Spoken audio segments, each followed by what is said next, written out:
И говорю, почему сразу ко мне не пришли? Да у меня же насморка не было. Мы подключили лечение носа, и глаз выздоровел. В течение 7 дней, если не прошло, это повод обращаться к лору. У нас лечение от 7 до 14 дней.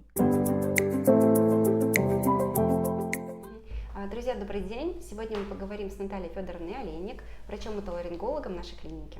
Наталья Федоровна, здравствуйте. Здравствуйте.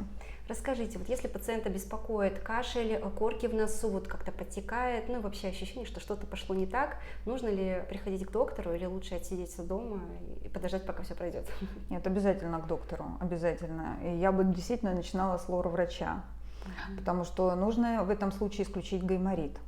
Ну, синусит любой, да, может и сфеноидиты сейчас встречаются, и фронтиты. А что это такое? Это воспаление клиновидной пазухи внутри головы, которая находится, и лобная надбровная. Да, вот. Но лобная зачастую болит.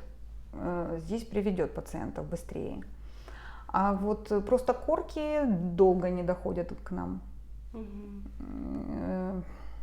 А чем чревато? Чревато то, что гайморит, сфеноидит и фронтиты, они могут приносить внутричерепные осложнения, внутриглазничные, когда уже инфекция пойдет в глаз. У меня был такой пациент, глаз офтальмолог лечил месяц. Я прекрасно знаю, что он мой пациент, да, с хроническим танзелитом и синуситом. И говорю, почему сразу ко мне не пришли? Да у меня же насморка не было. Говорю, ну вы знаете, что вы пациент отоларинголога. Говорю, зайдите, обсудим, мое, не мое, и все. И вот мы подключили лечение носа, и глаз выздоровел. Все прошло. Поэтому обязательно, как только вот такие... Ну, в течение 7 дней, если не прошло, это повод обращаться к лору. Ну, лучше к отоларингологу, да. А как быстро можно его вылечить?